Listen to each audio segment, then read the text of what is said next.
नमस्कार। उत्तराखंड की खबरों के साथ मैं हूं मनोज मानस। खबरों का रुख करेंगे उससे पहले देख लेते हैं इस वक्त की अहम हेडलाइंस। नैनीताल हाईकोर्ट ने पीसीएस मेंस परीक्षा पर लगाई रोक। 6 और 9 दिसंबर को होनी थी परीक्षा आयोजित।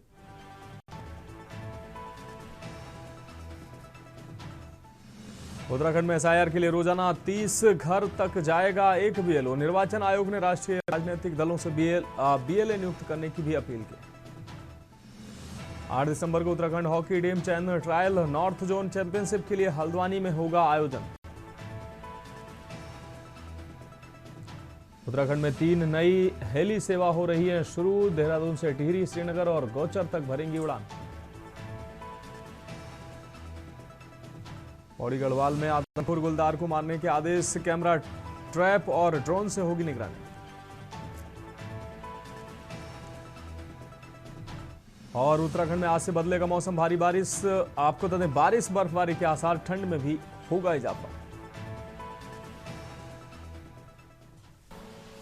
आप देख रहे हैं के न्यूज़, खबरों का सारथी। और अब खबरें विस्तार से। अहम खबर देहरादून से, जहां सीएम पुष्कर सिंह धामी का आज का अहम कार्यक्रम। सीएम अनन्य सम्मान 2025 कार्यक्रम में शामिल होंगे। साथ ही सुबह 11:45 पर सीएम धामी इस प्रोग्राम में शामिल होंगे। होटल द एमराल्ड ग्रैंड सहस्त्र धारा रोड में कार्यक्रम आयोजित होगा। राज्य के प्रतिभाशाली व्यक्तियों को मिलेगा विशेष सम्मान। तो राज्य के प्रतिभाशाली व्यक्तियों को मिलेगा विशेष सम्मान। कार्यक्रम में वरिष्ठ अधिकारियों, विशिष्ट अतिथियों की मौजूदगी। 1 बजे सीएम पहुंचेंगे सचिवालय देहरादून। बैठकों और सरकारी कार्यों की करेंगे समीक्षा। सुरक्षा एजेंसियां व प्रशासन पूरी तरह से अलर्ट। तो मुख्यमंत्री पुष्कर सिंह धामी के आज कई अहम कार्यक्रम। कई कार्यक्रमों में शिरकत करेंगे मुख्यमंत्री पुष्कर सिंह धामी।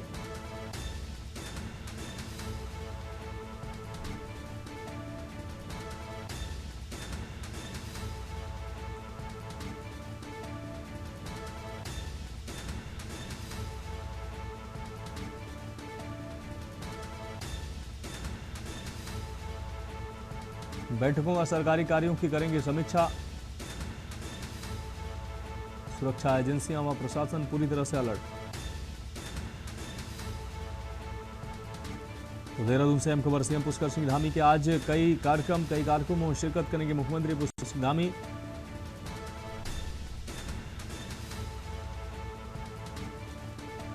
सुबह लगभग 11:15 बजे सीएम धामी कार्यक्रम में शामिल होंगे।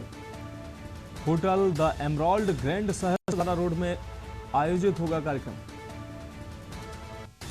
राज्य के प्रतिभाशाली व्यक्तियों को मिलेगा विशेष सम्मान।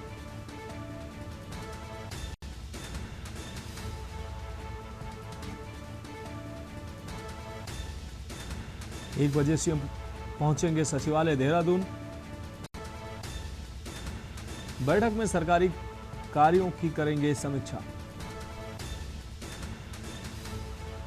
कार्यक्रम में वरिष्ठ अधिकारियों, विशिष्ट अतिथियों की मौजूदगी रहेगी।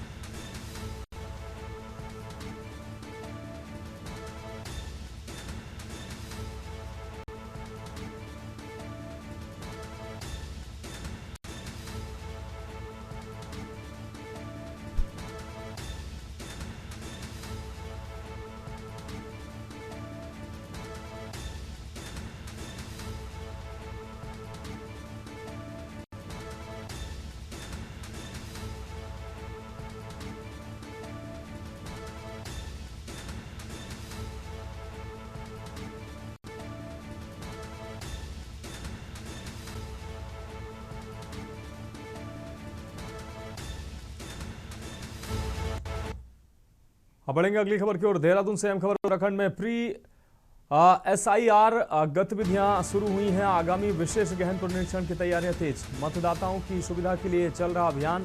प्रत्येक मतदाता तक पहुंच, समन्वय और संवाद। मुख्य निर्वाचन अधिकारी डॉक्टर वीआरसी पुरुषोत्तम ने दी जानकारी। देश में अब तक 11 बार एसआईआर। आपको बता दें देश में अब तक 8 बार एसआईआर की प्रक्रिया हो चुकी है। 9वीं बार एसआईआर की प्रक्रिया। उत्तराखंड में अंतिम बार 2003 में SIR आयोजित हुआ था। वर्ष 2025 में आयोग ने नए चरण शुरू किए। पहले चरण में बिहार, दूसरे चरण में 12 राज्यों में किया गया। इस प्रक्रिया को किया जा रहा है। इसका उद्देश्य हर पात्र नागरिक को मतदाता सूची में शामिल करना।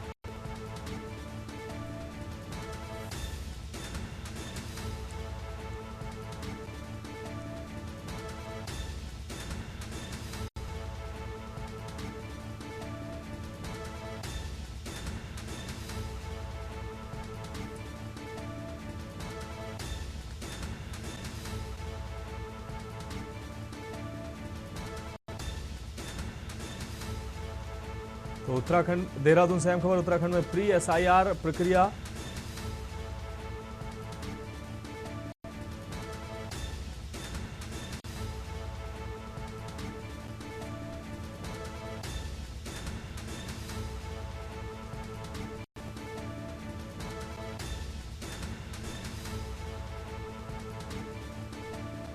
मुख्य निर्वाचन अधिकारी डॉक्टर VVRC पुरुषोत्तम ने दी जानकारी।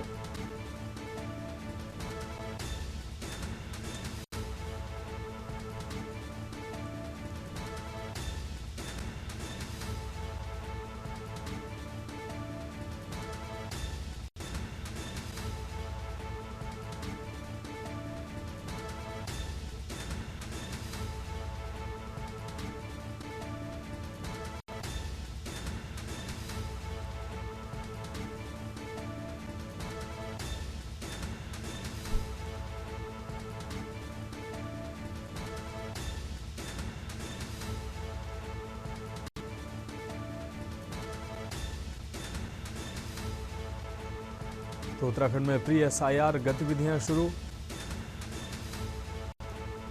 उत्तराखंड में प्री SIR गतिविधियां शुरू। मतदाताओं की सुविधा के लिए चल रहा अभियान। अब बढ़ेंगे अगली खबर की ओर। खबर हरिद्वार से है, जहां शंकराचार्य स्वामी अभिमुक्तेश्वरानंद सरस्वती ने कहा कि कुंभ का आयोजन विक्रम संवत के अनुसार होता है। ग्रेगरी के कैलेंडर में कभी कुंभ के बारे में नहीं लिखा होता है, इसलिए उसे विक्रम संवत का कुंभ कहा जाना चाहिए। उन्होंने कुंभ और अर्ध कुंभ के विवाद से खुद को दूर बताया और कहा कि दोनों ही शब्दों में कुंभ जुड़ा है, इसलिए कुंभ मेले का सबको लाभ उठाना चाहिए। शीतकालीन चारधाम यात्रा शुरू करने से पहले शंकराचार्य ने हरिद्वार के नमामि गंगे घाट पर गंगा आरती की। शंकराचार्य पिछले 3 सालों से शीतकालीन यात्रा पर जा रहे हैं और लोगों को भी इसके लिए प्रेरित कर रहे हैं। सुबह शंकराचार्य हरिद्वार स्थित मठ से शीतकालीन यात्रा के लिए रवाना होंगे।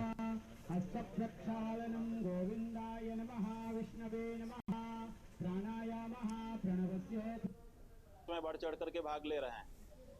अभी बिहार में विधानसभा का चुनाव हुआ।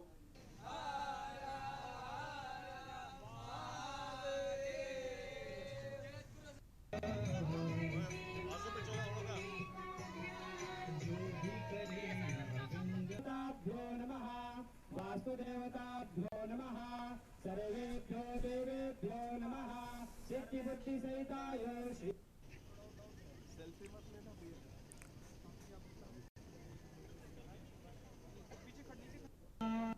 हस्तप्रक्षालनं गोविंदाय नमः, विष्णवे नमः, प्राणायामः प्रणवस्य में बढ़ चढ़ करके भाग ले रहे हैं। अभी बिहार में विधानसभा का चुनाव हुआ।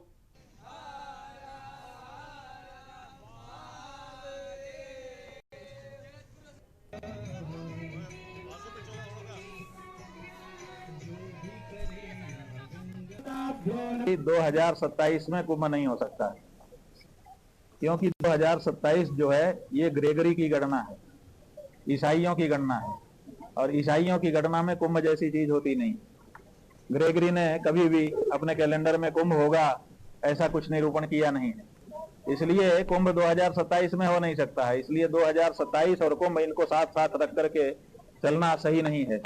इसलिए आप हमारे विक्रम संवत की बात करिए, तो विक्रम संवत अभी 2082 चल रहा है, फिर 2083 आएगा, उसके बाद 2084 आएगा, और 2084 विक्रम संवत में हरिद्वार में आयोजन होगा।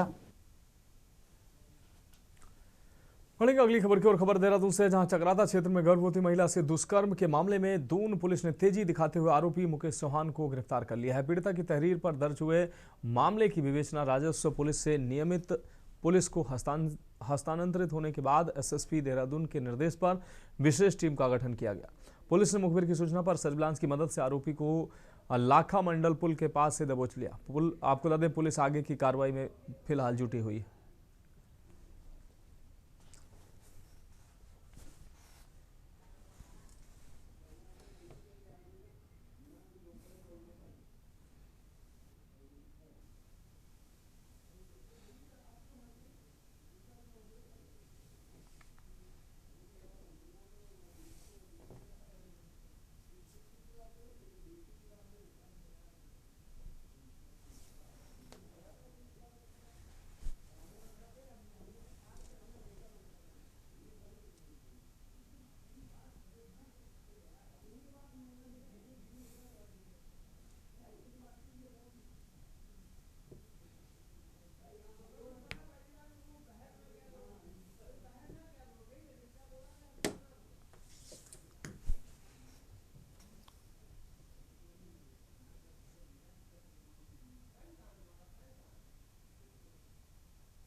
और अगली खबर देहरादून से, जहां भिक्षावृत्ति पर सख्ती, 3 नाबालिग बालक संरक्षण गृह ले जाए गए हैं। आपको बता दें,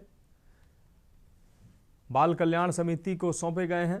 वरिष्ठ पुलिस अधीक्षक देहरादून के निर्देश में भिक्षावृत्ति रोकथाम अभियान के तहत एंटी ह्यूमन ट्रैफिकिंग यूनिट ने बड़ी कार्रवाई की है। शहर के विभिन्न चौराहों और सड़कों पर भिक्षावृत्ति में लिप्त 3 नाबालिग बालकों को टीम ने संरक्षण में लेते हुए उन्हें बाल कल्याण समिति के समक्ष प्रस्तुत किया। पुलिस ने बताया कि अभियान लगातार जारी है और सार्वजनिक स्थानों पर भिक्षावृत्ति पर प्रभावी रोक लगाने के लिए सख्त कदम उठाए जा रहे हैं।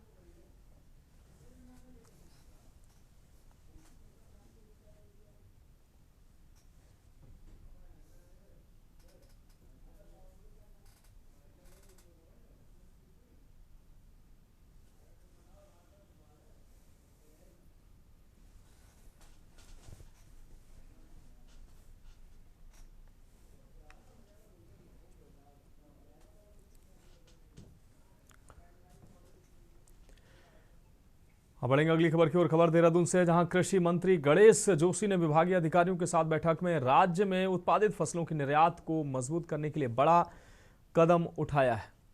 बैठक में बताया गया है कि प्रदेश में जल्द ही इंटीग्रेटेड पैक हाउस का निर्माण शुरू होगा, जिससे फल सब्जियों की वैज्ञानिक ग्रेडिंग, वॉशिंग, सॉर्टिंग और आधुनिक पैकिंग की सुविधा मिलेगी।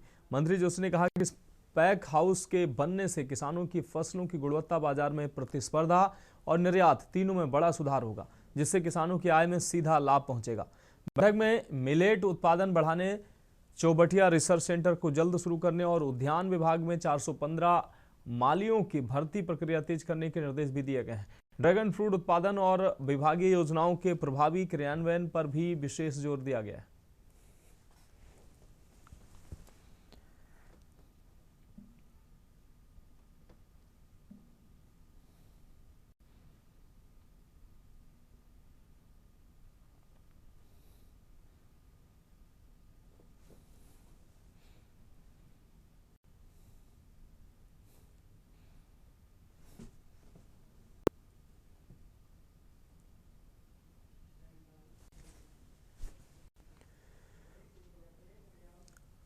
खबरों में वक्त एक ब्रेक का है, जल्द हाजिर होंगे।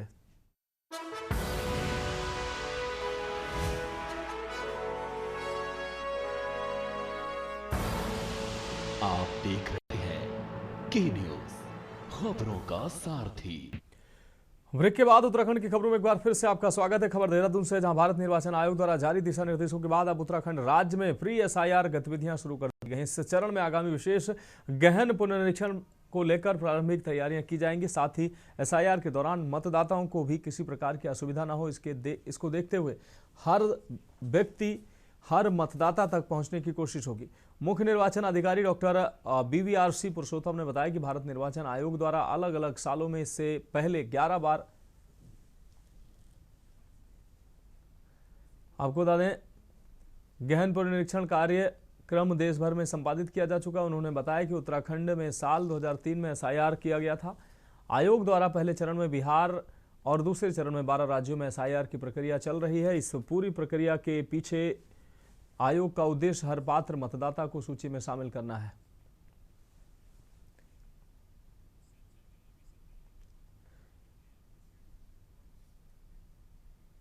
बीवीआरसी पुरुषोत्तम ने प्रदेश के सभी मान्यता प्राप्त राष्ट्रीय राजनीतिक दलों से अपने अपने बूथ लेवल एजेंट नियुक्त करने की अपील की है। मुख्य निर्वाचन अधिकारी ने बताया कि वर्तमान में प्रदेश में 11,733 बूथ के सापेक्ष 4,155 बीएलओ की नियुक्ति है। ये है कि बीएलओ घर घर फोन करेंगे। इस समय किसी को कोई डॉक्यूमेंट देने की ज़रूरत नहीं है। अगर गलती से बीएलओ ने मांग भी लिया है, किसी को आज की तारीख में मतलब जब तक निर्वाचन आयोग अनाउंस करेगी तब तक कोई डॉक्यूमेंट देने की ज़रूरत नहीं है। बस बीएलओ के लिए, क्योंकि लास्ट में काम की बोझ अचानक एक झटके से ना बढ़े, सो इसलिए हम ये चाह रहे हैं कि एक बार घूम ले, घर घर घूम ले, हर रोज़ 30 वोटर से संपर्क कर ले और उनके बारे में जानकारी लेके रख ले। बस इतना ही ये आउटरीच एक्सरसाइज ये हो रही है। बढ़ेंगे अगली खबर की ओर। खबर कोटद्वार से, जहां जनपद पौड़ी की जनता को जल्द क्षेत्रीय पासपोर्ट ऑफिस की सौगात कोटद्वार में मिलने जा रही है। पासपोर्ट ऑफिस के भवन की सभी औपचारिकताएं पूरी करने के बाद जल्द इसका उद्घाटन होने जा रहा है। कोटद्वार से विधायक एवं विधानसभा अध्यक्ष ऋतु भूषण खंडूरी ने कोटद्वार में खुलने जा रहे क्षेत्रीय पासपोर्ट ऑफिस के लिए गढ़वाल सांसद एवं उत्तराखंड सरकार का आभार व्यक्त करते हुए इसे क्षेत्र के लिए बड़ी सौगात करार दिया।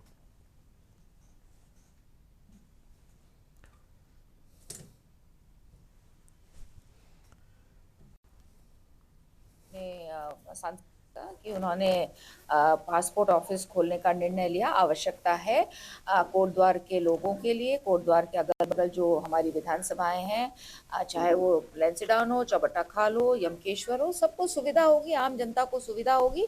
मैं बहुत बहुत आभार और धन्यवाद दोनों ही सरकारों का, भारत सरकार और उत्तराखंड सरकार दोनों का धन्यवाद करती हूँ। अगली खबर देहरादून से, जहां अल्पसंख्यक कार्य मंत्रालय द्वारा वक्फ संपत्तियों में सुधार व पंजीकरण प्रबंध के लिए एक वेबसाइट उम्मीद वक्फ पोर्टल को बनाया गया था। वहीं पोर्टल में रजिस्ट्रेशन करवाने की अंतिम तिथि 5 दिसंबर है। वहीं पत्रकारों से बात करते हुए उत्तराखंड वक्फ बोर्ड के अध्यक्ष सादाब शम्स ने बताया कि अंतिम तिथि होने के कारण वेबसाइट पर लोड ज्यादा है और कई लोगों को दिक्कतों का सामना करना पड़ रहा है, जिसके लिए उनके द्वारा केंद्रीय मंत्री अल्पसंख्यक विभाग किरण रिजिजू को भी अवगत कराया गया है। शम्स ने बताया कि सर्वोच्च न्यायालय द्वारा रजिस्ट्रेशन प्रक्रिया को बढ़ाने के लिए मंजूरी नहीं मिली है, जिसके लिए अब ट्रिब्यूनल में ही रजिस्ट्रेशन की प्रक्रिया को पूरा किया जाएगा। वेब पोर्टल में परेशानी व देरी होने को शम्स ने पोर्टल का विरोध करने वालों की ही वजह बताया, जो अब से पहले तक वक्फ की संपत्तियों को दर्ज न कराने पर जोर डाल रहे थे। सरकार को दोषी कहने वाले सभी दोषी हैं, क्योंकि लंबा समय देने के बावजूद भी कई लोगों ने संपत्तियों को पोर्टल पर दर्ज नहीं किया। वहीं जो वक्फ माफिया अब भी बचने की कोशिश कर रहे हैं या अन्य मुसलमानों को गुमराह करने का काम व अवैध रूप से वक्फ की संपत्तियों को छुपाने की कोशिश करने में लगे हैं, उन सभी पर जल्द ही कार्रवाई सरकार करने जा रही है। बाबरी का शिलान्यास, देखिए उम्मीद पोर्टल के ऊपर लगातार रजिस्ट्रेशन चल रहे हैं। हम सब जानते हैं कि 5 तारीख अंतिम तिथि है और तमाम लोग परेशान भी हो रहे हैं जिन लोगों के रजिस्ट्रेशन नहीं हो पा रहे। लोड ज़्यादा है वेबसाइट के ऊपर, वेबसाइट भी स्लो चल रही है। हमने भी इसकी दिक्कत के बारे में केंद्रीय मंत्री अल्पसंख्यक कल्याण किरण रिजिजू को अवगत कराया है। सचिव साहब को जो केंद्रीय सेक्रेटरी हैं उनको भी अवगत कराया है।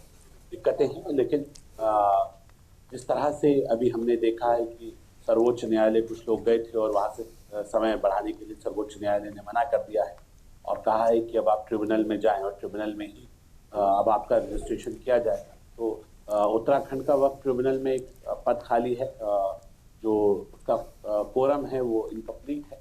तो युवा मुख्यमंत्री से भी अनुरोध किया गया है कि वो जल्दी से जल्दी उस कोरम को फुलफिल कर दें। और अगली खबर देहरादून से है, जहां पुलिस की सक्रियता और त्वरित कार्रवाई से अपराधों में उल्लेखनीय कमी दर्ज की गई है। चाहे वायरल वीडियो का मामला हो, मारपीट की घटना हो या नशा तस्करी, पुलिस हर छोटी बड़ी सूचना पर तुरंत संज्ञान लेकर कार्रवाई कर रही है। बिंदालपुर और मद्रासी कॉलोनी जैसे संवेदनशील इलाकों में अब शिकायतें कम हो रही हैं। आपको बता दें, शिकायतें कम हो गई हैं। एसपी सिटी प्रमोद कुमार के मुताबिक एएनटीएफ, एसओजी और थाना पुलिस के संयुक्त टीम वर्क और ऑपरेशन कालनेमी जैसे अभियानों के चलते कई लोगों का सत्यापन हुआ है। कई एफआईआर दर्ज हुई हैं और कई बांग्लादेशियों को जेल भेजने व डिपोर्ट करने की कार्रवाई की गई है, जिसके साथ ही पुलिस कॉलेजों में छात्रों के ब्लड सैंपल को लेकर उनसे नशा मुक्ति का शपथ पत्र भरवाकर नशा नियंत्रण की दिशा में सख्त कदम उठा रही है। साथ ही किसी भी वायरल वीडियो में मारपीट या उपद्रव का मामला सामने आते ही FIR की कार्रवाई तुरंत की जाती है।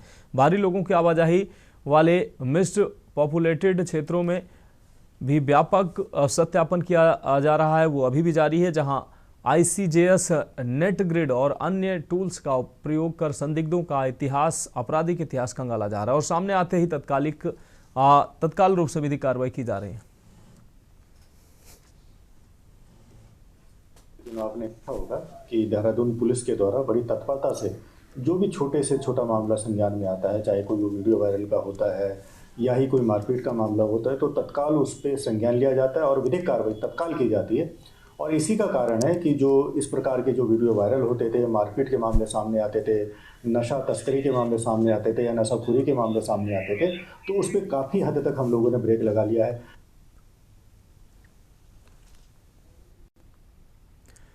बढ़ेंगे अगली खबर की ओर। खबर खटीमा से, जहां कांग्रेस कार्यकर्ताओं ने 14 दिसंबर को दिल्ली में आयोजित होने वाली वोट चोर गद्दी छोड़ रैली को ऐतिहासिक बनाने के लिए व्यापक तैयारियां शुरू कर दी हैं। रैली को सफल बनाने के लिए कांग्रेस कार्यालय में एक महत्वपूर्ण बैठक आयोजित की गई, जिसमें किसान कांग्रेस प्रकोष्ठ के प्रदेश अध्यक्ष हरेंद्र सिंह लाडी, कांग्रेस जिला अध्यक्ष हिमांशु गाबा और विधायक व उप नेता प्रतिपक्ष भुवन चंद्र कापड़ी उपस्थित रहे। विधायक भुवन कापड़ी ने दावा किया कि खटीमा से बड़ी संख्या में लोग दिल्ली पहुंचकर रैली को सफल बनाएंगे। उन्होंने भाजपा सरकार पर तीखा प्रहार करते हुए आरोप लगाया कि EVM, वोटर लिस्ट और मुख्य चुनाव आयुक्त के चुनने के तरीके को प्रभावित करके आम जनता के वोट के अधिकार को खत्म किया जा रहा है।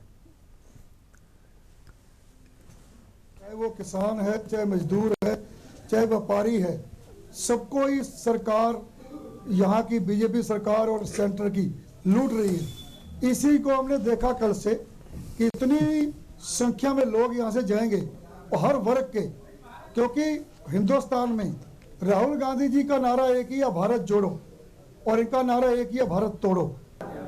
आज हम लोग खटीमा यहाँ पे कांग्रेस कार्यालय पे पहुंचे हैं और हमारे साथ यहाँ के हमारे लोकप्रिय विधायक भुवन कापड़ी जी और हमारे किसान कांग्रेस के प्रदेश अध्यक्ष हरेंद्र सिंह लाडी जी, जिनको एक बहुत बड़ी जिम्मेवारी पार्टी ने अभी दी है। 14 तारीख को एक ऐतिहासिक रैली राहुल गांधी जी की होने जा रही है, वोट चोर गद्दी छोड़, तो उसको लेके लाडी जी को पूरे जिले का हमारा इंचार्ज बनाया है।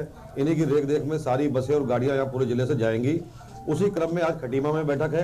14 दिसंबर को दिल्ली रामलीला ग्राउंड में एक ऐतिहासिक रैली होने जा रही है, जिसमें उत्तराखंड से अधिक संख्या में लोग उपस्थित रहेंगे और इसके ही तहत हमारे लाडी जी को उधम सिंह नगर जिले का रैली का प्रभारी बनाया है। तो आज लाडी जी खटीमा आए हैं और खटीमा के सारे कांग्रेस कार्यकर्ता, वरिष्ठ लोग यहाँ एकत्रित हैं। देखिए, भारत की आज़ादी के बाद भारत की जो सबसे खूबसूरती है वो भारत का संविधान है।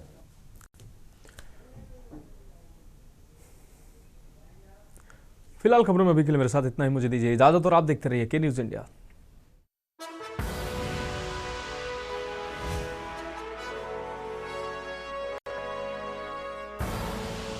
आप देख रहे हैं के न्यूज़, खबरों का सारथी।